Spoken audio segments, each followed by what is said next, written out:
قرآن مردہ قوموں کو زندگی دینے والی کتاب ہے، گری ہوئی قوم کو اٹھانے والی کتاب ہے، گمراہوں کو ہدایت دینے والی کتاب ہے، یہ صحیفہ انقلاب ہے، یہ کتاب نور ہے، یہ دلوں کو مسخر کرنے والی کتاب ہے۔ مومنوں کی ماں اما عائشہ صدیقہ کہتی ہیں کہ سارے شہر تلوار سے فتح ہوئے ہیں لیکن مدینہ قرآن سے فتح ہوا ہے۔ میرے حضور نے فرمایا قرآن آسمان سے وہ لٹکتی رسی ہے جس کا ایک سرا تمہارے ہاتھ میں ہے اور دوسرا سرا تمہارے رب کے ہاتھ میں ہے۔ تو قرآن کے ساتھ آج بے اتنائی برتی گئی، یہی قرآن تھا نا جب عمر ننگی تلوار لے کے معاذ اللہ بانی اسلام کو ختم کرنے کے لیے جا رہے ہیں، رستے میں صحابی نے کہا ادھر بعد میں جاؤ، پہلے اپنے گھر کا پتہ لو، تمہاری بہن اور تمہارے بہنوئی بھی مسلمان ہو چکے ہیں۔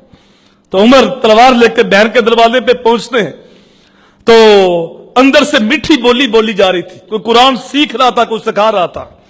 دروازے کو دستک دی، پوچھا کون؟ کہا عمر۔ جب عمر کا نام سنا تو سارے ڈر گئے۔ بہن نے دروازہ کھولا تو کہا جان کی دشمن، تو نے بڑوں کے دین کو چھوڑ دیا؟ کہا عمر اگر حق کسی اور طرف ہو تو ہم نے تو حق کو دیکھنا ہے نا۔ پھر عمر نے بہن کو مارنا شروع کیا، اللہ اکبر، مار مار کے لہو لہان کر دیا۔ بہن بولی عمر اگر تو خطاب کا بیٹا تو میں بھی خطاب کی بیٹی ہوں، جتنا مرضی مار، مجھ سے تو دین نہیں چھین سکتا، میں اپنے موقف سے ایک انچ بھی پیچھے نہیں ہٹ سکتی۔ جب بہن کو استقامت کا پہاڑ بنے ہوئے دیکھا تو عمر کا دل پسیج گیا، وہ کون سی طاقت ہے جس نے اتنی بجلیاں، اتنی جرت بہن کے اندر بھر دی؟ کہا بہن وہ دکھاؤ تو صحیح، پڑھ کے تو سناؤ جو تم پڑھ رہی تھی۔ کہا ایسے تو نہیں پڑھوں گی، جاؤ پہلے غسل کر کے آؤ، تم ناپاک ہو، قرآن پاک ہے۔ عمر گئے، اپنے بدن کو مل مل کے دھو رہے ہیں۔ عمر بدن دھو رہے ہیں، رب دل دھو رہا ہے۔ فری سکتی کہتے ہیں میں جا رہا تھا، ایک نوجوان شراب کے نشے میں گرا پڑا تھا اور اس کا منہ گندی نالی میں تھا، مجھے بڑا ترس آیا کہ یہ انسان اور ذلیل ہو رہا ہے۔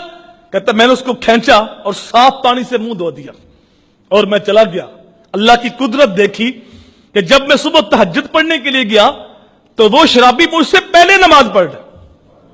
میں حیران ہوا، یہ تو مشہور شرابی ہے اور ابھی دن کو میں نے منہ دھویا تھا، گھر کا رستہ بتایا تھا۔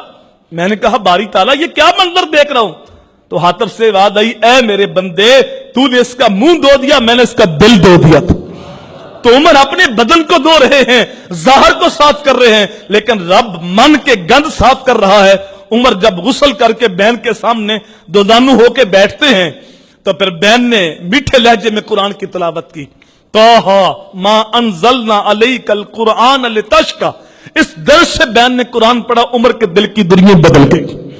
عمر بولے جس محبوب سے تم نے قرآن لیا ہے مجھے بھی اس کا نوکر بنا دو، مجھے اس محبوب کی بارگاہ میں لے چلو۔ پنجابی کا شعر بولتا ہے کہ عمر نے کہا کرو آیا سا مار مقام نے نو ہن منو مار دے لے چلو، اور مت عمر دی عمر ہی برباد ہو جائے جتھے عمر سوار دے لے چلو۔